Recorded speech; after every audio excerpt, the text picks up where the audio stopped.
Hello and welcome to the Game Theory Podcast. I'm your host, Sam Vecenie. Today, Bryce Simon joins me, and we're going to talk about a wild Denver victory against Oklahoma City in Game 3. We're going to talk about Cleveland coming back to win Game 3 against Indiana.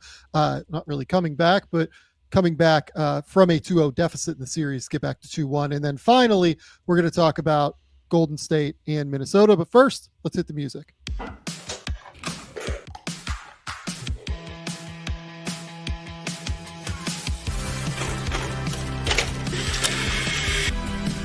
They do have a timeout. Decide not to use it. Way downtown. Bang!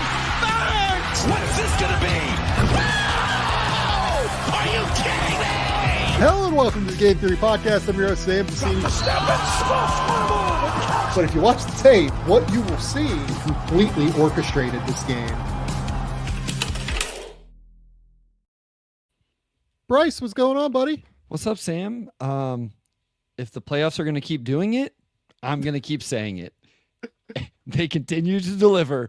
I know, game one wasn't, it was an interesting game, which we'll obviously talk about, but boy, game two here on Friday night, overtime, and there's lots to talk about. There's a lot to talk about. So Denver comes away beating Oklahoma City. Do you have a final in front of you? 113-104. 113-104 11 in to 2. overtime. Yeah, 11 to 2 in overtime. So we went to overtime tied 102-102. And I think that there are a couple different ways to dissect this, in all honesty. So I think that the first place I want to talk is from the Denver perspective, because they're the winners. They deserve to be the ones who are talked about first. Sure.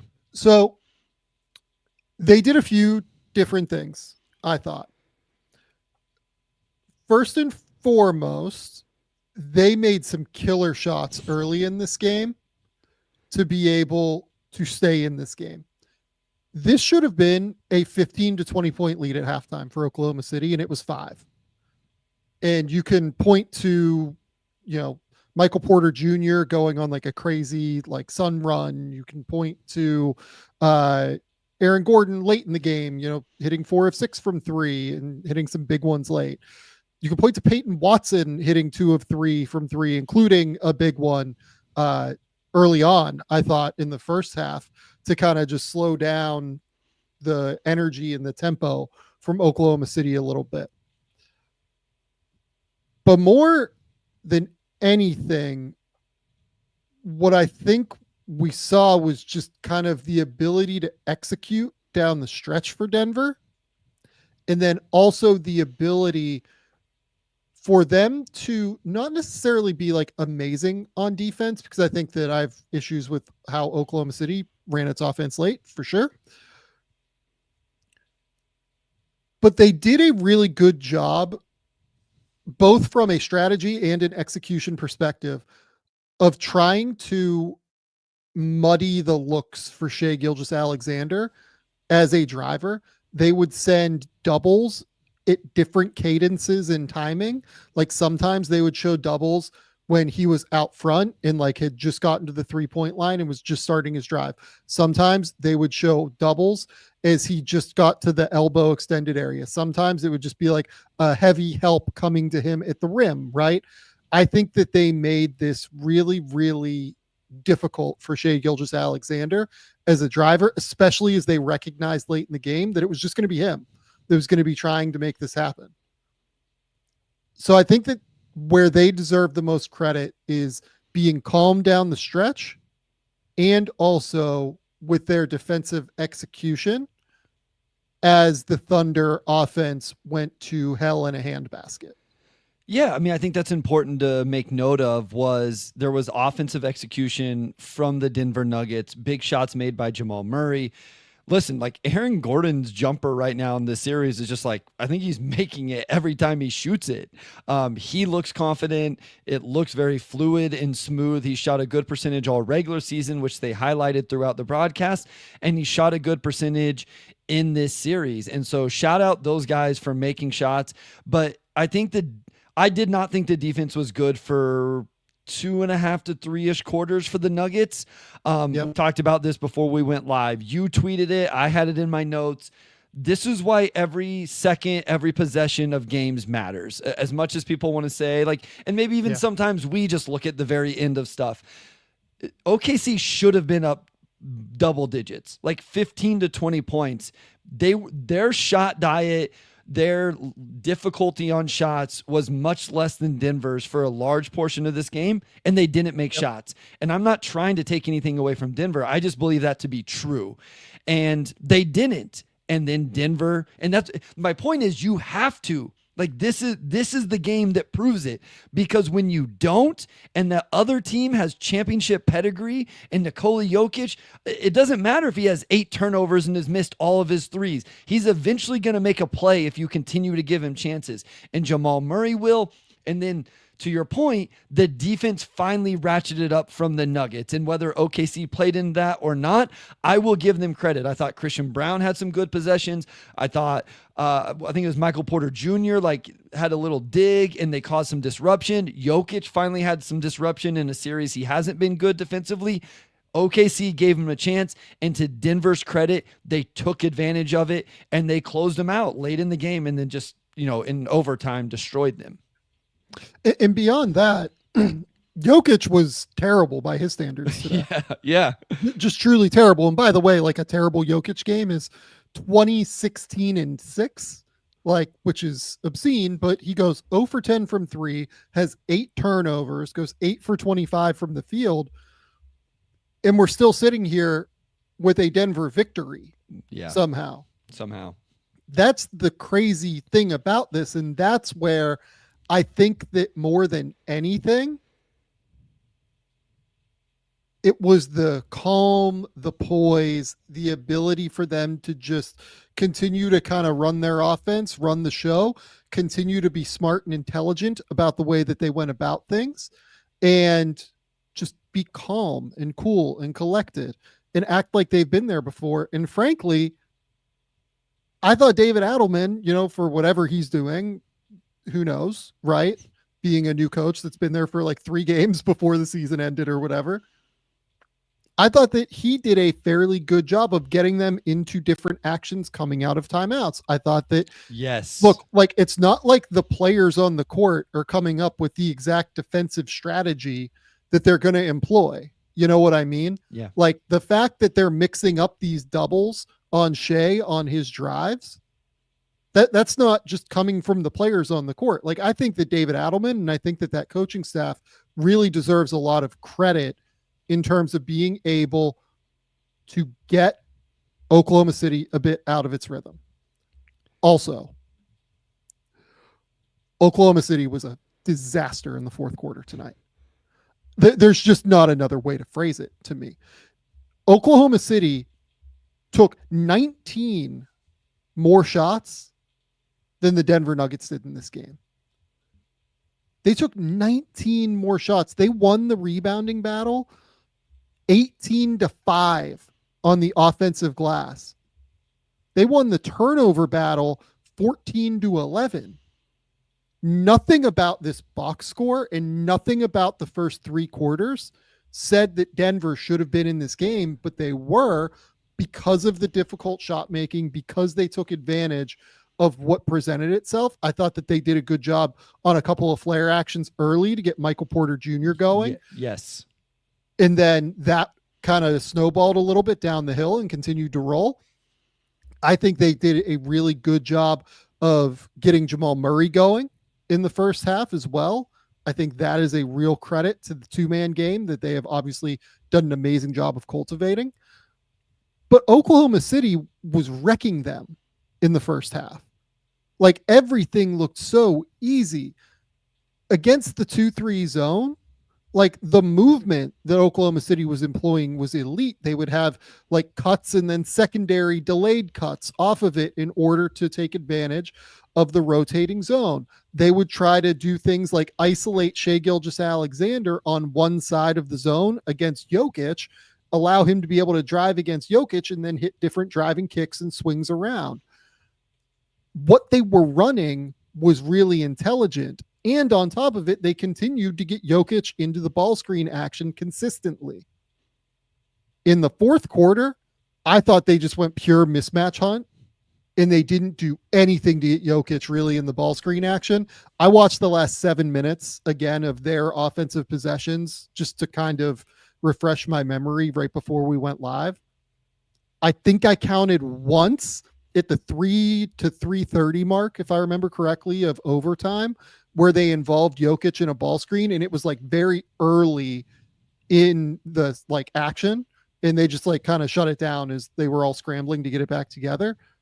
And then they went back to like a guard to guard action, or it might have been like a Dort screen or something, maybe Caruso, I can't remember.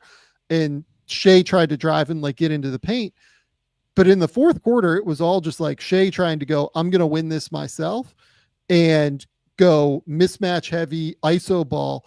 And the thing that frustrated me most is like, I had a couple of fans like say to me in my mentions, like, oh, well, like, isn't the point of what Oklahoma City is, or what Denver is doing here, that they're in zone and that like you can't come pull Jokic up? No, guys, they weren't in zone. They were in man to man, like throughout. Like there were a couple of possessions here and there where they flipped to the zone, but like they were in man to man for like the back part of that game. I was just gonna say, in an NBA zone isn't your, run of the mill high school, or, like if you cut certain ways and run certain actions, you're going to get guys out of position. They're going to go with cutters. They're going to switch a ball screen. Like there are ways to, even a zone, there are going to be ways to get certain matchups you want because the floor is spread out. They can't just stand in the lane, all of that. Jokic had 2 fouls, and I thought it was going to be another game. The first 2 games in this series, we saw a lot of turnovers from Jokic, and we saw him in foul trouble. And I was like, man, the Thunder are going to continue to attack him and attack him and attack him. And I've been a little bit of a Jokic defensive defender all season in terms of just like, hey, he plays really good position. And he has these active hands and, stuff like that. I don't think he's been good in this series in general. Again, he came up with some disruption late in this game, finally, where he got active. But going away from that, I wonder if the missed shots got in their head, or I wonder if the missed shots from his teammates got in SGA's head of, I'm making all of these right decisions, and Dort's missing shots, and all of them, like they all missed shots tonight. They were 9 of 35 from 3. Chet was 1 of 6. SGA was 1 of 6 himself. Dort 0 of 4. Wiggins 1 of 3. Cason Wallace 0 of 2. And so it's just like, I wonder if SGA got to a point where, I don't think this is the right mindset, but of like, these guys aren't making shots, I'm going to go try to just get a bucket. And again, he would make buckets if he was getting wide open looks. So I think we need to continue to give the Denver defense a little bit of credit here. Yeah. That yes, OKC went ISO, but SGA is a pretty good isolation player, Sam. So somebody was guarding him, or somebody was helping or stunting or digging or whatever to force him to go. What did he go tonight? 7 of 22, 1 of 6 from 3. So again, some shout out to Christian Brown and probably Aaron Gordon, etc., for holding up in those situations, because it's not like it's some bum trying to ISO you and take the game over.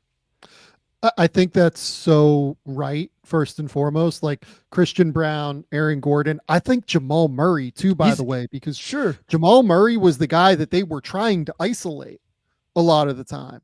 Like Jamal, he goes and like really does a good job physically, I think, of both being able to body up and wall up, but also when he gets beat, guiding SGA particularly to where his help is and where he knows he has bodies. So I think that Jamal deserves a lot of credit on defense in this thing as well. So it's really just staggering. Like there was a point in this game, I think, where Denver had a 71-69 lead in the third quarter, where OKC was 4 for 21 from 3 and Denver was 11 for 23 from 3. That is a 21-point difference from the 3-point line, and Denver was up 2 at that point.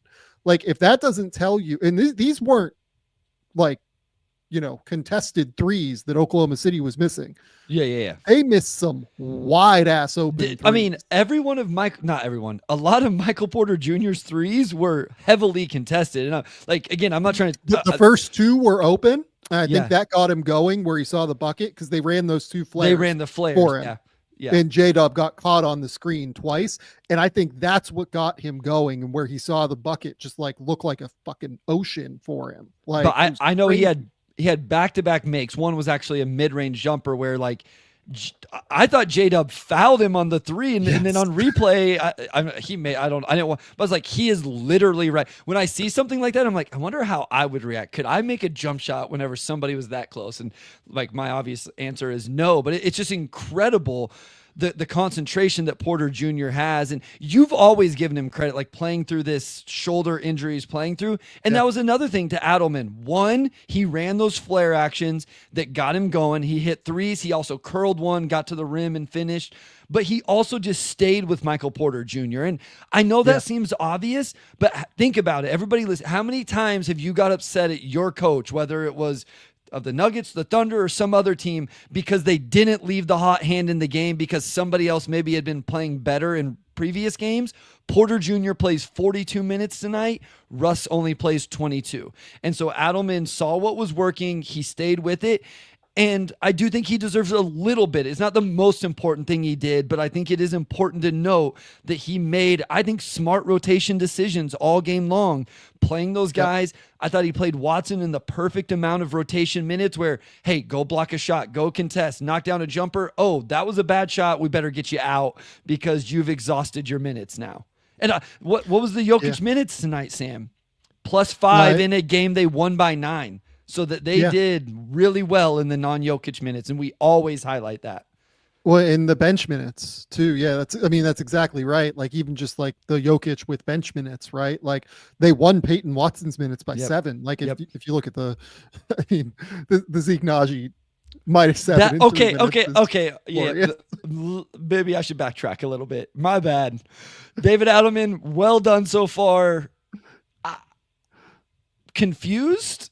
Question mark? Why? Here's the thing though, man. Why? Like, I kind of got it a little bit, because I mean that second quarter where DeAndre Jordan was in game 2, I mean, it was just like open 3 after open 3 after open 3. Like, they had nobody that they could put DeAndre on. So like, I get trying something new at least.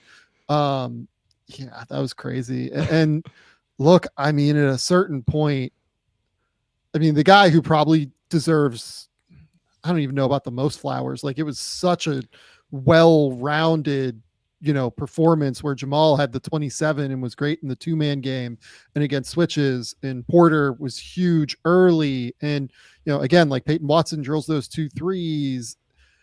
I mean, like, Aaron Gordon, like, I kind of think he was the best player on the court outside of J-Dub tonight. Like, I really do think J-Dub was probably the best player on the court. It's just they kind of iced him out up until that possession late in the overtime where he finally got that spin and drive against I think it was against Murray, and Murray stripped him, kind of coming down like a last resort.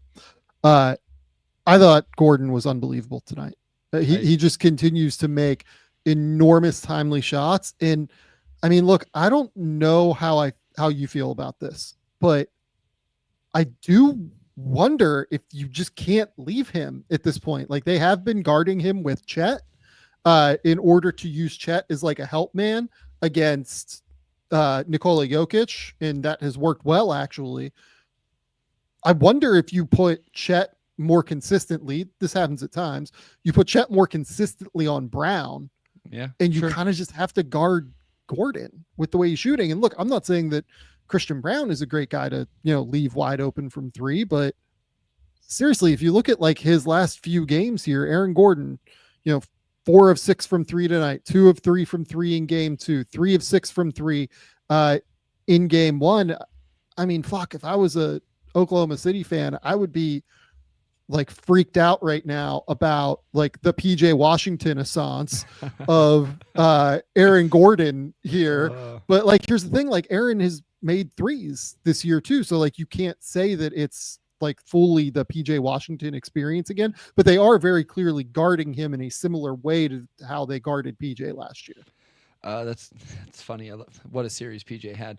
Yeah. Listen, I'm with you. I think he looks really confident. I think it looks fluid. I think it looks smooth. I mean, even I know the game was essentially over, but he even had like a mid-range jumper to like really put the icing on the cake in overtime. You definitely have to guard him in big moments right now, right? Like I feel like he's kind of proven that he's willing to step up and in those situations in this series. So I don't think you can continue to just say, hey, do your thing. You got to find him in transition. I mean, like I think he made one off the dribble tonight where Kaysen went under the screen. Like maybe you're okay with those, but catch and shoot variety, I think he's knocking him down whenever he gets them. I mean, I know Russ has done well also, and Christian Brown, like he went 2 of 5 tonight, but it's really impressive from Aaron Gordon. I'm with you. I thought he was really good. Whenever you factor in the defense, the shot making, the all-around game, and as much as Jokic struggled, especially for what we expect from him, just a huge performance from Aaron Gordon. So, like, I think where I'm still at is, I don't know, based on the process and everything, like Oklahoma City still should be the favorite in this series to me. But I mean, like, if they're going to keep playing, like, this has been the playoffs. People keep trying to come up with like all of these different buzzwords. Like, this is the playoffs of depth. This is the playoffs of, sure. X, Y, and Z. Right. Mm-hmm. I almost think like, and look, like every playoffs to some extent is this, like who executes down the stretch. But like, I feel it even more starkly this year where it's the superstars that are executing down the stretch right now. Brunson, Halliburton, Donovan Mitchell's had his moments. Like, it's those guys right now, even more than the guys that, were top 5 in MVP, like Tatum and Giannis and, Jokic tonight, obviously, Shea tonight. It's those guys that have been like closer killers more than anybody else that have swung the playoffs to me so far. Like, people have been like saying, oh, like it's the playoffs of the weakest link, or like whatever your depth is. Like, look, all that's important. I wouldn't even say like I totally disagree with that necessarily. I do think though that we're underrating almost like how the stars are performing as being indicative, especially late in games, of what is actually happening in these playoffs right now.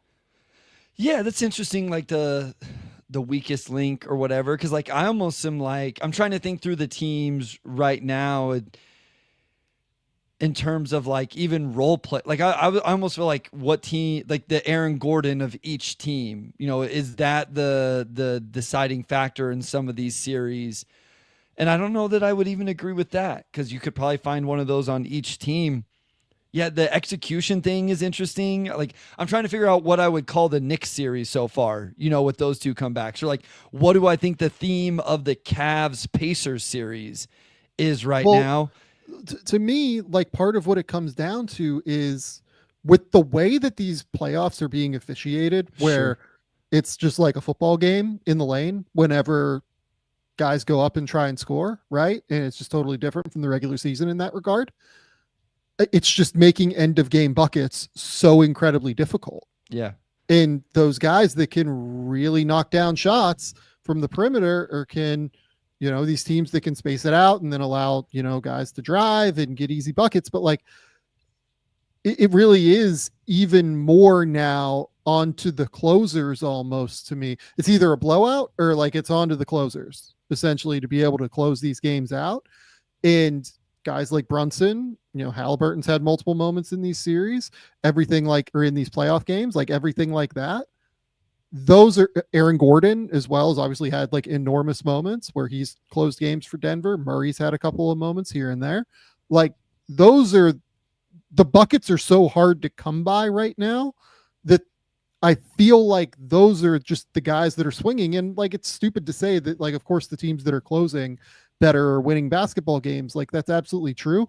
But I almost think it's more than that because of how difficult it is to actually get to spots in the playoffs right now in the lane, because of how they're calling these games in the playoffs. Yeah, and I wonder if there's something defensively as well. The teams that are able to make those clutch time defensive plays, right? We always think about the offensive end. Again, I'm thinking about the Knicks series right now, and what are the first two plays people think about with the Knicks? Like if I say Mikal Bridges, yeah, he made shots in the fourth quarter, but they think about him ripping the ball out of Jaylen Brown's hands on the sideline out of bounds play and then blocking or stealing, off of Tatum in game 2. And I think about that of the Nuggets game tonight. Like it wasn't necessarily all the shots they made. It was Gordon locking up. It was Christian Brown locking up. It was, you mentioned the Jamal Murray dig once J-Dub had spun and beat him. And so I think it all plays into the same thing, right? You're going to get defended really well and really physical, and you're probably going to have to do something in the mid-range. You're probably going to have to do something or from the three-point line. It's probably not going to be at the rim. And how well can you beat the defense? Can you create separation and those type of things? And I think the names you're saying right now are guys that have been able to knock down those shots and overcome that defense. And then on the other side, the teams that are winning these late are able to lock those guys up enough. Like they're putting the defensive stops together. That was, again, I know we're not trying to talk about the Knicks game tonight, but that was one thing that really impressed me when I went back and rewatched the game 2 of Knicks Celtics. Everybody remembers. It's very similar to tonight, actually, Sam. Everybody will talk about all the shots the Thunder missed throughout the game, and we highlighted how much that matters. But I hope they remember all the stops that Denver forced late in the fourth and in overtime. And the Knicks did that in game 2. The Celtics missed some wide open shots, but OG had some great defensive stops. Jalen Brunson had some nice defensive plays on Jaylen Brown. And so they were able to lock in clutch time on the defensive end to allow their offense to go to the other end and make those big shots as well. So where are you now on this series? I feel stupid. I still feel like OKC's the better team.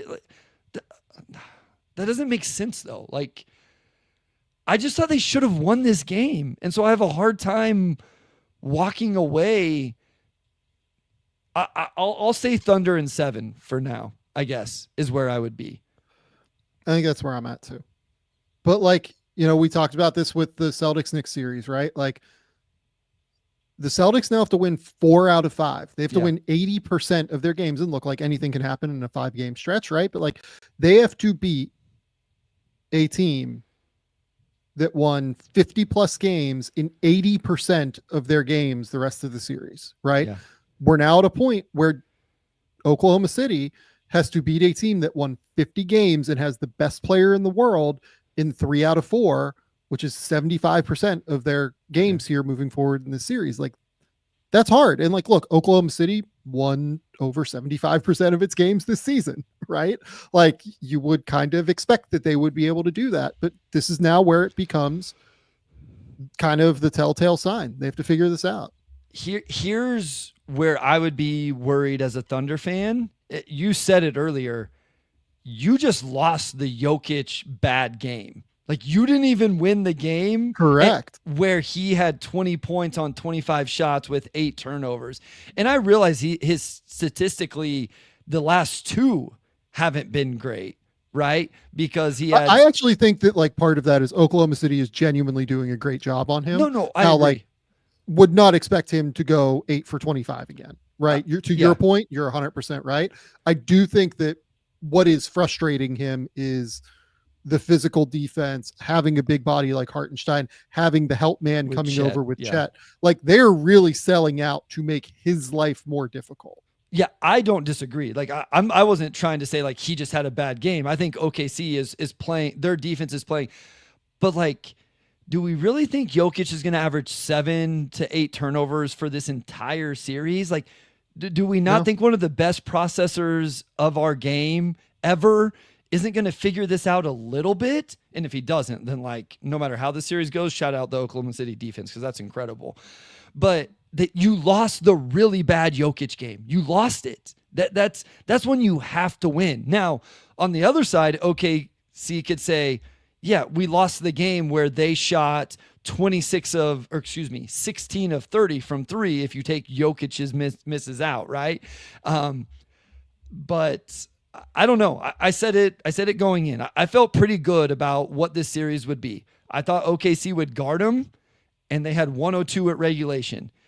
If OKC's offense wasn't there, it would be close games, and it looks like Denver may figure out how to win those close games, which isn't good. So OKC has to blow them out. OKC has to make shots. And I said, if they found their offense and Denver wasn't locked in defensively, I thought OKC would win some games big. But it looks to me like those are the two options in this series, Sam. OKC make shots, they blow Denver out, they win. They don't make shots, they keep it close. And right now, I'm picking Denver versus OKC over OKC in a close game. I'm sorry, I just am based off what we've seen so far. Yeah, and like honestly, a part of that is I'm trying to think of how to phrase this. I think the world of Mark Daigneault as a coach and as somebody who has done an amazing job of creating this defense that is very, very difficult to deal with. I think he typically does a great job of creating a scheme that spaces the court and creates a lot of opportunities for Shea to be able to get downhill and to be able to create a lot of opportunities for J-Dub and actualizing Hartenstein's floater. And there are so many different ways that I am a Mark Daigneault guy.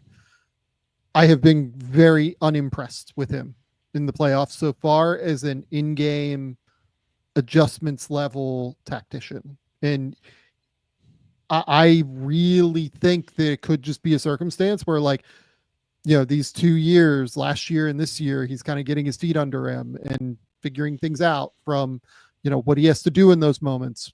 What is too light of a touch? What is too heavy, right? It's all a learning experience for these guys, right? But the team won 68 freaking games, Bryce. Like, they were 2 wins from being a 70-win team. That's crazy.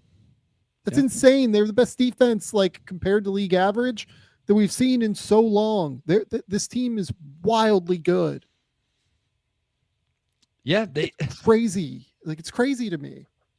Listen, I said this about the Cavs, and the thing with the OKC is optionality is great as long as you pick the right options.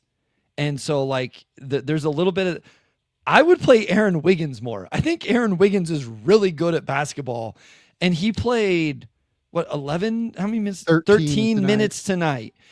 And listen, you won't find a bigger Lou Dort fan, Sam, than me. But Lou's jumper did not look great tonight. Yeah, I thought some minutes there could have went a little different way, especially down the stretch. Could have gone to Caruso, could have gone to Wiggins. Yeah. Like, you know, Kaysen Wallace played 20 tonight.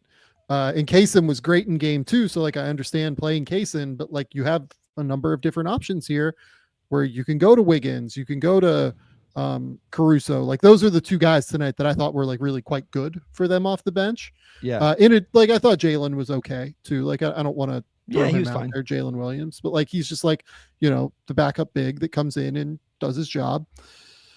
Yeah, it is interesting the way that he's utilizing his rotation. I agree with you. It's just, again, we always look at it as a positive, and I think in general everybody would agree it's a positive if you use it the right way. Where, like, I'm giving Adelman credit for his rotation.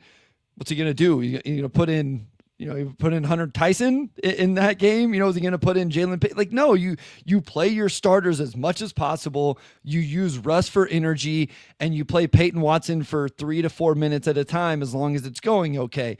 Though, again, I out of respect, I did give him credit for it, but it's a little bit different whenever you're trying to decide who plays and who shouldn't. Those decisions are a little tougher for Daigneault, but that doesn't mean it's okay to get him wrong. And I don't even know that he got him wrong. It's just like, it may be like, even Chet not starting overtime was interesting to me. And I didn't think Chet was great tonight, but it definitely was like, that's interesting.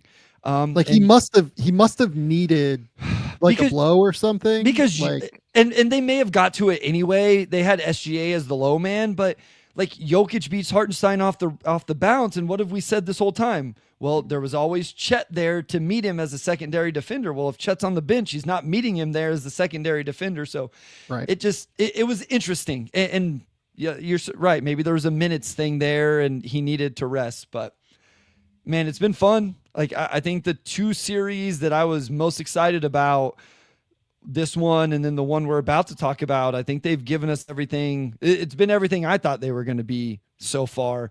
And it's not like the other two have been bad series, other than, of course, the one has been dominated by a major injury. So, yeah. Okay. Let's move to the other series. But first, let's shout out some sponsors. Shout out the good folks over at PrizePicks. PrizePicks is the best place to turn your sports knowledge into cash. With millions of members, PrizePicks has made daily fantasy sports accessible to all. You just got to pick more or less on at least 2 players for a shot to win up to 2,000 times your cash. You can cash in on the basketball playoffs with PrizePicks. Don't miss your last chance to add your favorite players from the court to your PrizePicks lineup. Whether it's points, rebounds, assists, take your pick of more or less for your shot to win up to 2,000 times your cash today. You can turn those playoff hot takes into tickets into basketball championship series. Starting with the play-in round, every lineup you make on PrizePicks will enter you in the Takes Two Tickets sweepstakes, which could get you and a +1 a VIP trip to the ship.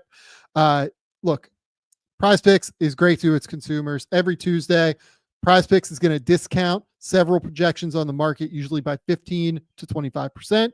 And then on Fridays, hopefully you took advantage today, they're going to make sure that you have what is referred to as Flex Friday. You can opt in and tap the checkbox in your lineup builder to be eligible for the protected play. Choose your squares from any games on the board. If your lineup does not win, you get your net losses back in promo funds up to your promo limit as soon as the lineup settles.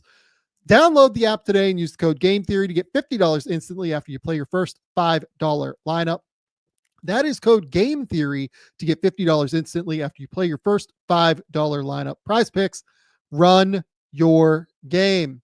Second sponsor today, shout out the folks over at Trade Coffee. Whether you are gearing up for back-to-back meetings, shuttling kids back and forth to activities, or tackling an endless to-do list, your morning is going to set the tone for it all. That's why it should start with the perfect cup of coffee crafted just for you. That's going to come from Trade. Trade is the #1 U.S. coffee destination, bringing you fresh coffee from over 50 of the country's top roasters. Trade's experts have taste tested thousands of coffees to curate over 450 amazing roasts. Whether you're new to coffee or know your favorites, they'll hand pick the perfect coffee just for you, even cold brew for those hot summer days. You just take their quiz, and in under a minute, they'll match you with your perfect coffee. If the first bag isn't quite right, Trade will replace it for free until they nail it. Trade's prices are on par with grocery store brands, but the quality is just next level. Plus, you're supporting local roasters. It is a win-win. Right now, Trade is offering our listeners 50% off your 1-month trial at drinktrade.com/game. That's drinktrade, trade.com/game for 50% off your 1-month trial. Drinktrade.com/game. Okay. Bryce, let's go to the first game tonight, which was a blowout. Both the next two games, I guess we're going to talk about, were blowouts to some extent, right? Yep. This one was probably a little bit more interesting, though, just given the fact that Cleveland got its guys back finally. Darius Garland, Evan Mobley, DeAndre Hunter all played in this game.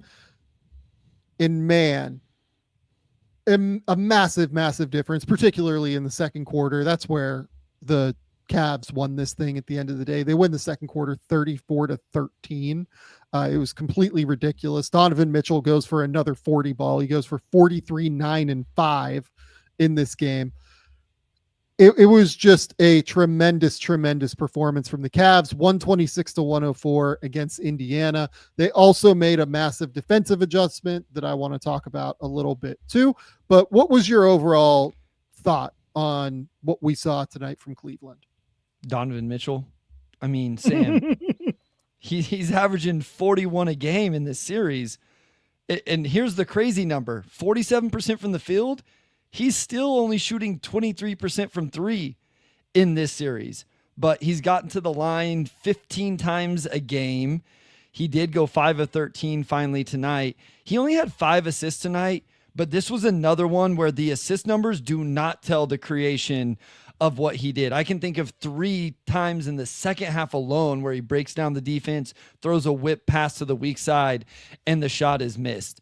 He's incredible. He is absolutely incredible. He has been all series, and I'm sure we'll talk a little more big picture at the end. So I'll save that. I thought Mobley's defense was really good tonight. Multiple like rotation blocks off the ball, all of that. And a lot of them led to transition opportunities. And then a shout out to Max Strus. This is back-to-back games in this series where he's scored the ball very well, even more efficiently in this game. He had 20 on 12 shots, 7 rebounds, 7 assists. A really nice performance from Strus also.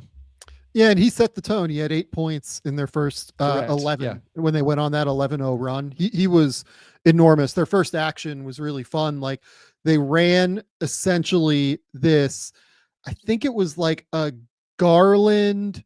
I'm trying to think what it was. It was like a Garland reject screen, and then Jarrett Allen kind of cut like 45 cut almost. And Garland just like hit this little pocket pass to a 45 cutting Jarrett Allen. And as soon as the weak side defender sagged in to be able to stop the drive from Allen, it just left Strus wide open, and Allen just turned. It was very clearly a set play. I thought it was an awesome usage of having Darius Garland back in the lineup. I mean, look, like the Cavs spacing was just so much better tonight. There were real threats all over the court that the Pacers didn't feel like they could sag off of. Really, at like any point in this game was kind of the critical factor to me. Darius Garland plays 25 minutes even. And like you look at the numbers, they weren't crazy. Like he goes 3 for 11, 2 for 7 from 3, 3 assists, 4 turnovers. But just the gravity of how the Pacers have to guard him created so much more space for Donovan Mitchell. Like Donovan Mitchell got a wide open catch and shoot 3 tonight, Bryce.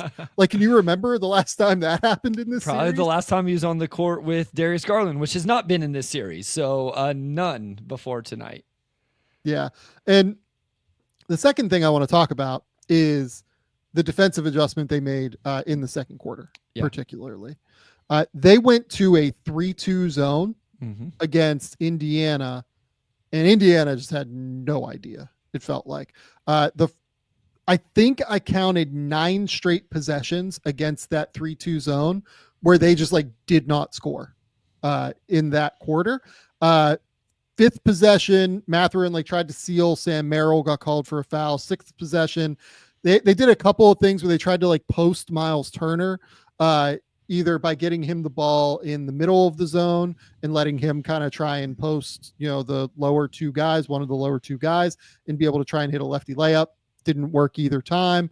7th possession was ball did not go inside the 3-point line. Nembhard missed a 3. 8th possession, ball didn't go inside the 3-point line. Missed contested 3 that time, I think by Mathurin. 9th possession, finally scored because they pushed the ball before the zone got set up. And then in the 10th zone or the 9th zone possession there where they really got a chance, they finally got like the ball to Siakam on a cut. And then when the zone rotated, they hit Mathurin on like a delayed cut after the zone had moved, which was smart. So you go 8 possessions it was without scoring against the zone.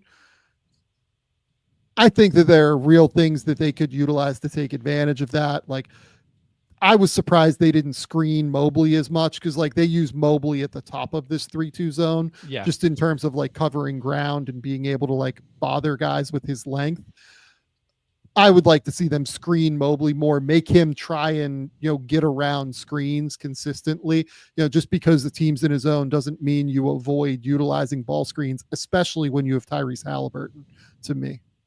Yeah, no, I think, I grew up in an era where you didn't ball screen, a 2-3 zone or any zone for that matter. And then it Yeah. was like, as I was growing up, going through college and coming back home, I was like, no, actually, like, how are they going to defend this if we set a ball screen at the top or on the wing or, wherever? Like, Yeah. this is going to put some pressure on it.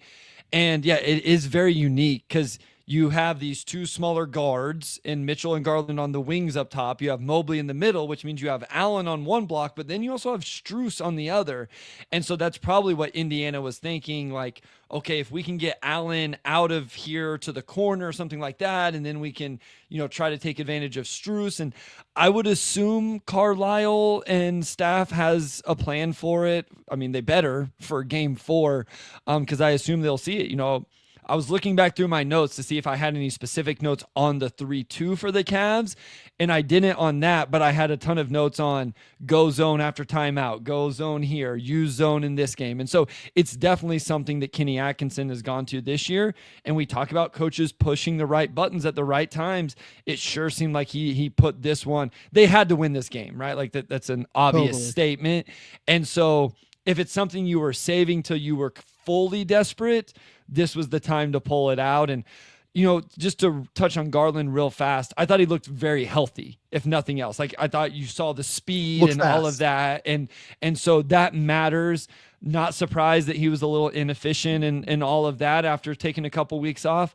I assume we see an even better version in game 4 and then throughout the series. And if I'm a Pacers fan, here's what makes me nervous, Sam. They can't guard Donovan Mitchell. And now, if they can't guard Donovan Mitchell, they're probably not going to be able to guard Darius Garland. And so now there's 48 minutes of a guy on the other team being on the floor that you really haven't shown you can guard.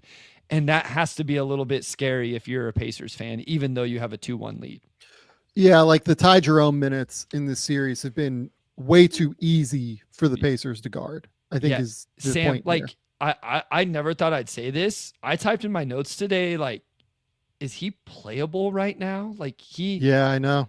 You have to keep playing him because he's been so good, but he's been bad defensively and he's not making shots. And it's like these just put Sam Merrill in there, which Merrill didn't make shots tonight either, but I did not have it on my bingo card to be like, man, Ty Jerome has not been good, but yeah, I mean, he's 24% from the field. He's 1 of 12 from 3. 2 turnovers a game. And again, I mean, he had 21 in game 1, but it's on 20 shots. The last 2 have been pretty rough. So, yeah, I mean, the issue, I think, again, to your point, is the defense more than the offense. Like, the shots will fall for Ty Jerome at some point. Like, I'm not worried about that. The process will be fine. Again, I just have not been a fan of the defense. I mean, they lost Ty Jerome's minutes tonight by 15. In a game that they won by 22. Yeah. That's pretty wild, to be honest. Like Sam Merrill, they won those minutes by 18, right? Like he played 20 and was really good, especially during that second period little run that they went on where they were able to get away a little bit. But yeah, I mean, just very, very impressive. And here's the other thing too. Like one thing I noted about game 2 in terms of the adjustment that Kenny Atkinson made is really started to run like very, very high ball screens. Yeah. Like it half court, sometimes beyond half court, like really trying to get those guys, into space, like Donovan Mitchell and Darius now too. The issue is that they've made this adjustment and they now have 2 of those guys that they can run those very high ball screens for and force Indiana to cover a crazy, crazy amount of ground, which feels like a very difficult thing for them to do.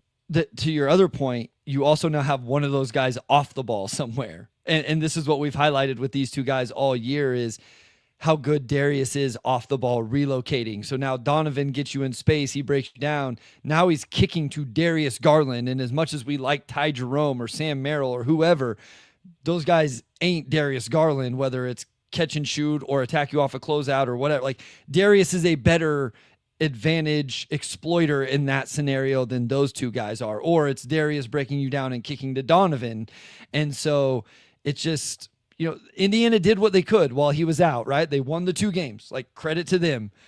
I'm a little nervous after watching Donovan destroy them defensively yet again. and them not be able to successfully defend the pick and roll.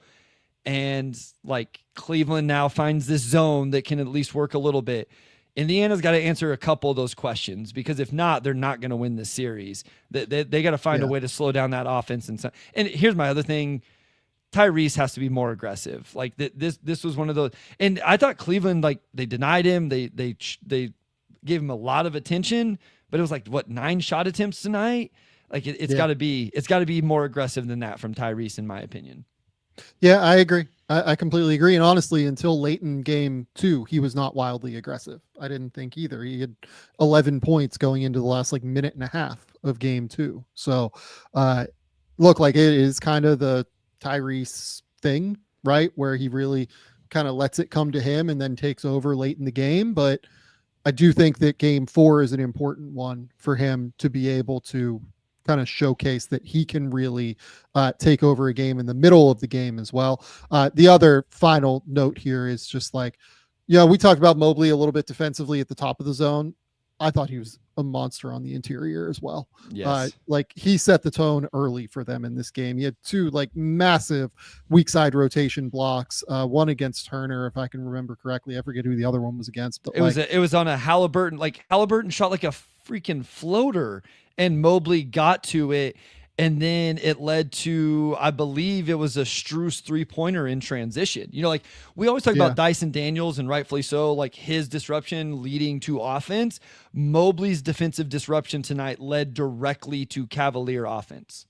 Yeah, it was awesome. He had 13 rebounds, 3 steals, 3 blocks. Like, he was just everywhere. They had to play him 35 minutes, which I'm sure they're not like wildly excited about, with him coming off of injury with that ankle. But they did only have to play Darius 25 minutes, which is important given, again, like, you want to keep him as loose as possible with that toe, it feels like to me. Yeah. Okay. I'm with you that I think that this is now like a real series to me. Like, I do not know what happens here. I think that the Cavs will probably win more games from this point forward, but the thing is that, they're down, or maybe not win more games, but, maybe win the same number of games at least.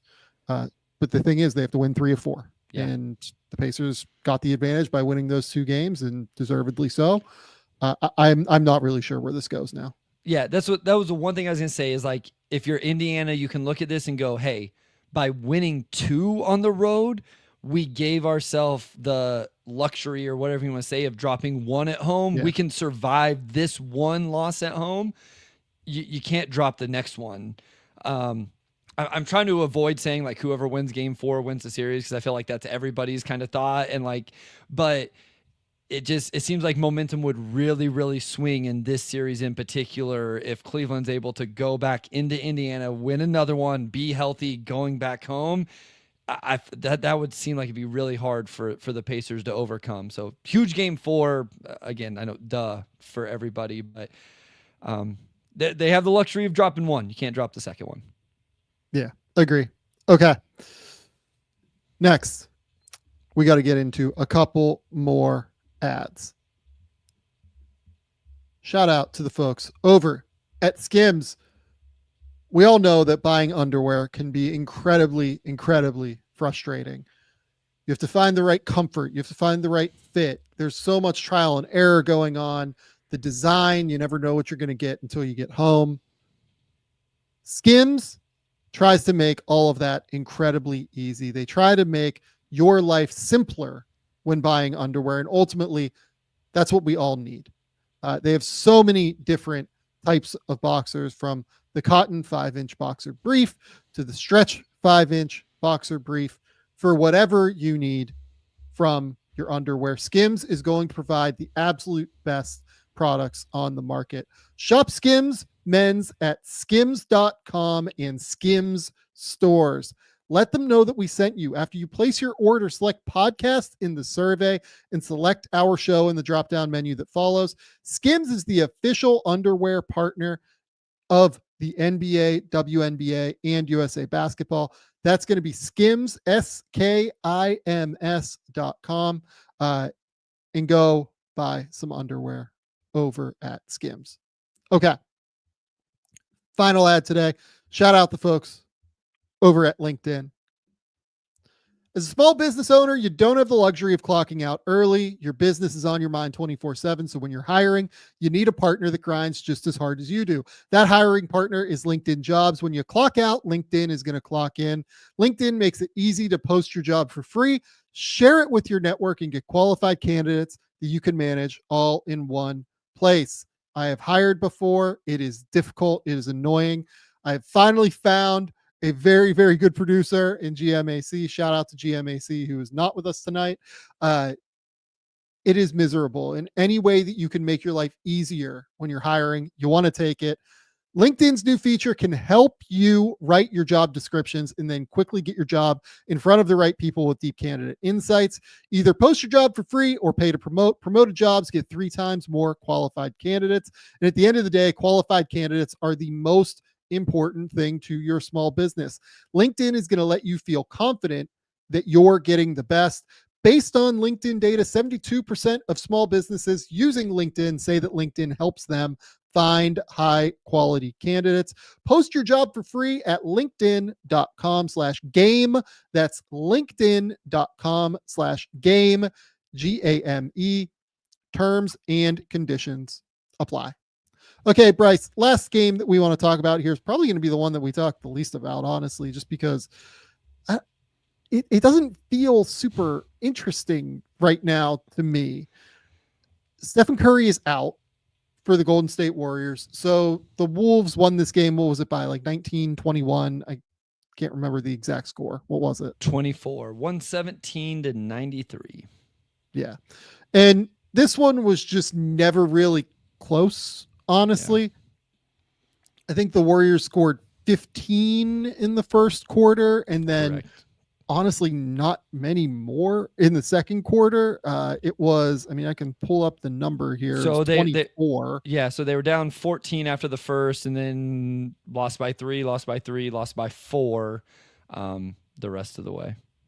Yeah. So it was not ideal. A couple of notes here before we get to the Warriors on offense, because that's ultimately going to be the series at this point. It's just what the Warriors do on offense. I thought Julius Randle was great in this game, particularly to start. They really used him in an interesting way. It felt like they had him initiating more consistently, especially early in the game. He was guarded by Dre on one of the first possessions.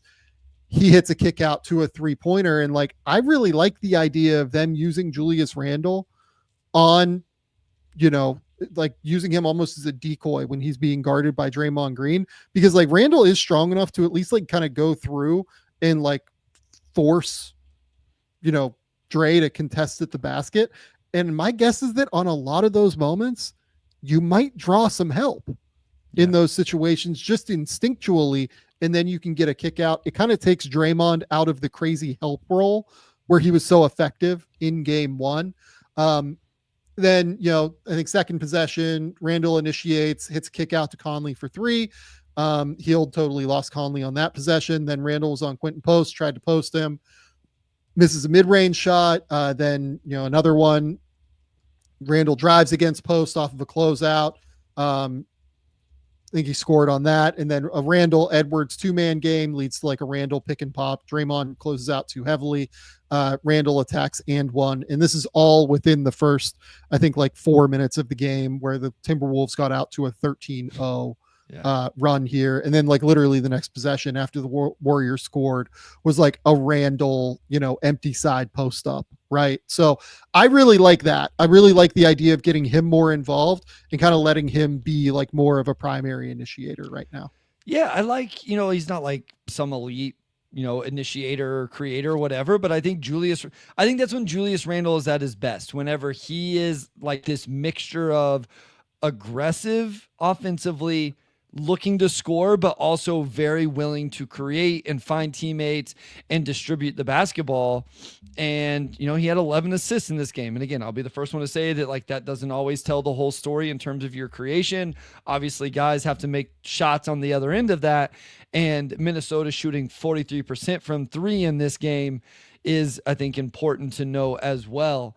But yeah, I like that. I think that's a good point to bring up of, if Draymond's guarding at the point of attack, in a weird way, that's probably what you want, right? Because as good as he is and can be at the point of attack, he's even better when he's rotating off the ball and taking that away. And it's a little bit harder to do that if he's on Julius, then the ball goes to Ant immediately attacks downhill. It's a little bit harder for Draymond to potentially get there and help. So it'd be interesting to see if Finch and his staff continue to try to operate in that way. And it also just takes a little pressure off Ant to create everything and deal with, whatever Golden State will throw at him. And then here's the other thing. Houston tried to do this, right, with Alperin on Draymond. It's that A, Randall is a better finisher than Alperin, and B, the Timberwolves also just have real shooters around for Randall to take advantage of on these kickouts. So it's harder for them to just like completely sag in on these like mid-post elbow catches, right? Because if you have Naz Reid out there and Anthony Edwards out there and Mike Conley's a 40% three-point shooter. Oh, and Dante might be out there, right? Like if you have all these guys kind of all over the place, it's just hard to be able to contest at the end of the day. Yeah, no, it's just a different set of players off the ball. It's a different set of spacing when you talk about the Timberwolves versus the Rockets. There's no shot at the Rockets. It's just the truth, right? Like Minnesota is a really good floor spacing team, and with multiple guys that can do it. The one guy they play that you would say isn't is Gobert. So Jaden McDaniels at times, I guess, but I think they had struggled in their first round series, if I remember correctly, but this was number 4 team in the league in 3-point percentage during the regular season. So and again, shot it well tonight, or not tonight, but last night. Yeah. So Randall goes for 24-7 and 11 with only 2 turnovers. I do just want to call out like Julius Randle's, overall postseason so far, 22 points, 5 rebounds, 6 assists versus only 2.6 turnovers, 49, 34, 89 so far. He has been, to me, by far, like, I don't know if like there's a most improved award in the playoffs, something like that. But like, we kind of said this at the end of the Lakers series, but like when I loved this deal for Minnesota, when they did it, right? The Towns for Randall deal. Mm-hmm. It's not like I hated it for the Knicks or anything necessarily. It's just that I liked it for Minnesota because I thought that Randall could probably approximate what Karl Anthony Towns can do, while they also get Dante DiVincenzo and a first round pick to be able to get flexible moving forward. Plus they obviously get salary flexibility. Like this to me is exactly what they had hoped for when all of this had happened. Like when they decided we're moving away from the Karl Anthony Towns era, we're getting Randall, we're getting more flexible into the future. We're taking Dante. We think he's a big help. I think that what we have seen from them so far is kind of textbook for exactly what they were hoping for moving forward. And look, like they're very clearly the favorite here in this series moving forward. Stephen Curry is out. And that's the reason why, to me. Stephen Curry being out just completely takes away the advantages that the Golden State Warriors had a chance to actually press on the offensive end against guys like Randall and Anthony Edwards that can be a little bit questionable defensively off of the ball. I think both those guys have been really good on the ball defensively so far in the playoffs, but off of the ball, they can fall asleep a little bit too much. Yeah, I was watching this game. I kept asking myself, okay, what can Golden State do differently offensively? What can they really lean into? And my answer was essentially as much off the ball actions as possible, right? Like how many, split actions, how many screens but the thing is, I always bring this up, Curry's gravity creates so much of that. And it's like, okay, well, Buddy has some of that, but it's not nobody's Steph Curry level of that. Pods is a good cutter. Like these guys are good cutters, but it's just different when he's not on the court and you can only get so much. I mean, I think their chance here, depending on when Steph comes back, is Jimmy. Like Jimmy's got to be like offensive, like almost ISO, like just engine. He's got to go get 30 plus and stuff like to me, he's got to turn into that. And then you hope that you can still get enough stops. So if Minnesota, like if you're them, you can't play with your food here. You Totally. gotta assume Steph's going to be back for game 6. And so you got to have this closed out in 5. And we've I already agree. talked about this. So don't play with your food. You already lost one where he didn't play very many minutes, and you really had a chance to get back in that game and win it, even though you were down when he went out. You can't let it happen again. You can't play around in these next 2 games on the road. You got to go take care of business, in my opinion. Yeah, I didn't see a whole lot from Golden State offensively that gave me a lot of hope, No. in all honesty. I mean, The I'm guys interested that, to like- see if Steve Kerr goes to like a more, like, it seemed like he was just like grasping at straws with the rotation. Like A little bit. Kevin Knox was playing in the second quarter. I was like, what? Oh, yeah. Oh, no, Bryce, in the second quarter, we had a Kevin Knox, Pat Spencer, Trace Jackson Davis, like trio out on the court. And like, credit where it's due. Like, everyone knows that I love Pat Spencer, but like, more than that, credits where it's due to Trace Jackson Davis, who I Yeah. thought played really well in that game last night. But like, all 3 of those guys on the court at the same time is not a great plan, guys. Not in the second round. And so it just, I just almost thought like, okay, is he just seeing how each of these guys will respond? So then in game 3, he knows who to go to. Cause I was struggling to find rhyme or reason to some of the stuff that was going. Like, I realize they're in a tough spot, but it's like, Steph's out. You don't need to play 4 other guys to replace Steph's minutes. Like, can you pick, like, is it Kuminga, right? Like, that maybe that's it. Maybe you go the other way. Maybe it's just like isolate Jimmy, isolate Kuminga and the non-Jimmy minutes. I don't know. And there's not a great answer, right? I mean, this team is built around the gravity and the greatness of Steph Curry. It just was interesting, I guess, I was trying to get into Steve Kerr's head of what he was trying to accomplish with all of the different minutes and rotations and substitution.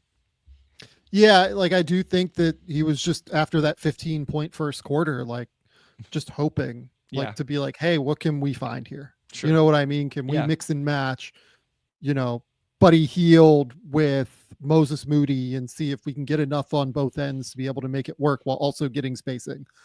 Right? Like that was the key. And man, by the way, Moses Moody, Bryce. Yeah. Like his first 3, I think he hit the backboard first from the wing, and his second shot was a 6-foot floater that he airballed. Oh yeah. In transition. Like if they have any chance with Steph out, like it probably has to be him or Kuminga. And Kuminga had 18, like cool, right? Like he went 8 for 11, but like a lot of those points, it felt like to me kind of came in the second half when it was like a little bit, felt like it was out of hand to me, I guess, but maybe it wasn't totally. And that might be a little bit unfair to him. Yeah, it just feels like they don't have the juice at the end of the day. No, I mean, that's what all season long there was depth stuff. I don't feel like that's there. And fine. I think we both agreed with the trade wholeheartedly, and you even more so than me. But when you take that out of the equation, when you take the key guy out of the equation, I mean, it'd be like it would be the same thing with a lot of teams, right? Is okay. If you take Jokic off the Nuggets, and Jokic is a better player than Steph right now, but what's the Nuggets' answers? They have better answers, maybe, but it's hard to see it. And so, if you're Golden State, how do you steal one game? If you think you're going to get Steph back for game 6, can you find a way to steal one more, keep it alive, and then, go win 2 with him back in the lineup in game 6 and game 7? I struggle to find how they do it based off what that looked like in game 2, but maybe going home, energy, role players play better at home, but it's just, all of those role players are scaled up a role. And that's why I keep going back to Jimmy. Jimmy has to turn into number 1 option Jimmy Butler. 25 shot attempts, get to the free throw line double-digit times, and that kind of allows everybody else to play an offensive role that still somewhat suits them, as opposed to like jumping way above what they should be trying to do. But so like, here's the thing, right? And I'm with you. Like, that's what Jimmy has to be. But I don't know how he does that. Sure. I guess is kind of my thing. Yeah. Like, they're just going to have Gobert there every single time waiting. I think that's why they tried to start post, right? And then they had that 13-0 run and they decided to not play post again, right? It's pretty ugly. Like, is there a world where you can get Jimmy out there with 5 shooters where you have any chance on defense? Like, that's kind of what it comes down to for me. Or 4 shooters, I'm sorry. Can you get like, can it be Jimmy and Draymond? You know, I guess that's automatically a non-shooter with Draymond, but like, you know, he at least made 4 in game 1. Jimmy, Draymond, and then like Pods, Hield, and Post again. Like, that's what they started with and got annihilated. So I think that's what they were hoping for.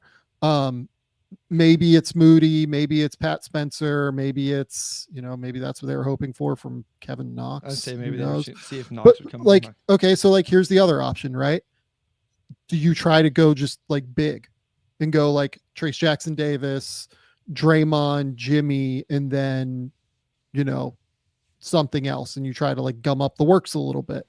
I don't know. Like, I just think that they probably don't have enough options here. Yeah. I feel like I'm giving conflicting ideas because like my one idea is just like run Jimmy isolations, ball screens, let him just destroy in the mid-range type of thing. But then that's just going to collapse the defense where none of the off the ball stuff works, right? Like then you're not getting cuts to the rim and back doors and stuff like that. Like, my other thing is like, do you just run, like, can you hope for a buddy game? Like, can you just, okay, in one of these next 3 games, can Buddy just go crazy playing and like running off screens and almost using him in an off-ball Steph Curry role, or, you know, between him and Pods? Because I think we both agree the biggest weakness of this Minnesota defense is just like off-ball attention to detail, right? Navigating screens, getting backdoored, losing your man, like those type of things. Maybe you just lean into that and hope that Hield and Pods and maybe Moody and whoever just make enough shots doing all of those things. I don't know. I mean, the big answer here, it really might just be like, I mean, the answer here is they're probably overmatched, but like, maybe it does just actually have to be Pods. Like, if we think Hield can just shoot, right? Maybe it does have to be Pods. You know, he's shooting 37, 32, 72 in the playoffs right now. Yeah. And, you know, as a guy that they didn't want to give up as the centerpiece this summer for Lauri Markkanen, like, and look, they probably wouldn't have Jimmy right now if they traded for Lowry. So, you know, I think they're probably in a better position at the end of the day, having kept Pods and you get Jimmy. But, you know, 10 points on 37, 32, 73 is probably not good enough from Pods at the end of the day. Yeah, no, I agree. Maybe that, but like you said, they are outmatched. There's no way around it. It's just like, I don't know that that's fun analysis for our listeners to just say like, hey, they're not as good as the Timberwolves without Stephen Curry, even though it's the truth. It still want to try to look at potential ways Steve Kerr could go. I'm interested to see what he does. Like, I am fast.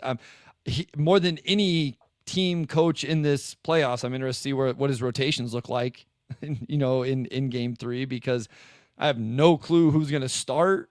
You know, like whenever I pull up my Google Doc before a game, you know, you can always type in the starters. With the Warriors, I just freaking leave it blank outside of Butler and Draymond because I have no clue who's going to be in the starting lineup. So, yeah, I mean, I think Hield is probably a safe bet. Yeah, Buddy right is. Now, yeah, that's true. Yeah. I mean, do you go Pods like off the bench to try and like boost that? Boost him and the bench unit maybe to like try and get him some run on the ball? Like, I don't know. Like, they're just overmatched, it seems like right now, offensively. And look, that's the power of Steph at the end of the day. Yep. And if you took Brunson off of the Knicks, if you took Jokic off of the Nuggets, if you took Shea off of Oklahoma City, if you took, you know, X, Y, and Z player off of any player left in the tournament. If the roles were reversed and Anthony Edwards was off the Minnesota Timberwolves right now, we'd be having a very similar conversation the other direction. That's it. It sucks. It's absolutely terrible. Bryce, that's all we got. We're going to get out of here in 1 hour and 15 tonight, which is not bad. It's actually not terrible. No, it's good. We've done well. So nothing tomorrow from us. We can confirm that. We will be back Sunday to talk through all 4 of the series. Like, we will get games from all 4 of these series again, and we will talk through all 4 through, games. What would that be? 3 and 4, I guess, from all of these teams. Celtics have a big one against the Knicks tomorrow. Shout out GMAC. We hope that he is able to get through that successfully, whether they win or lose. I always have concerns about GMAC thriving, so we're all for it. Then Monday, Bryce and I will go live immediately after the lottery. I have to do some duties for The Athletic for 5 minutes afterward and reshuffle the mock draft and everything, make sure that we're all there.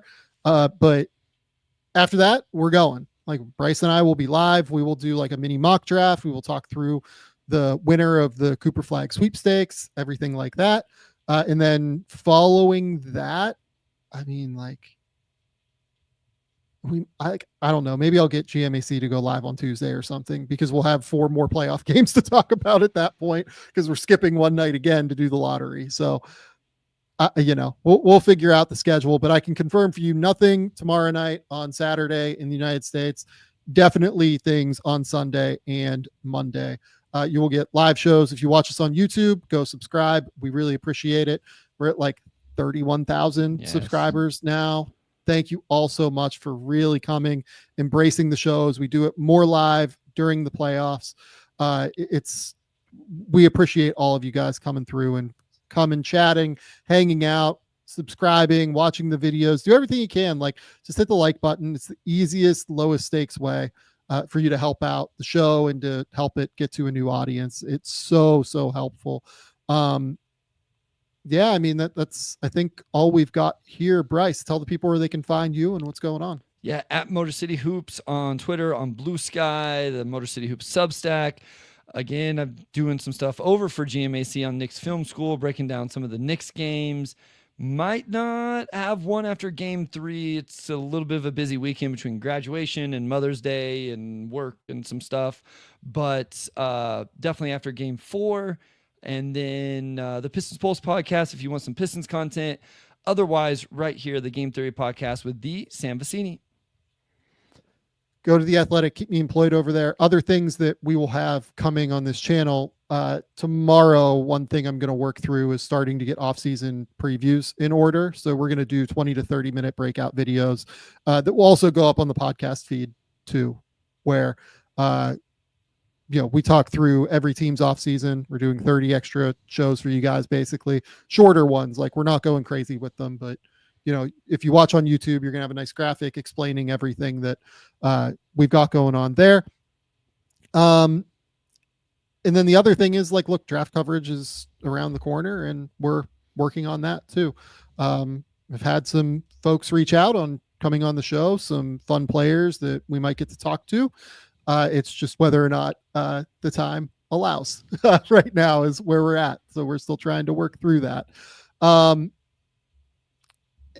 think that's where we can land for the night, Bryce. Thank you all for listening.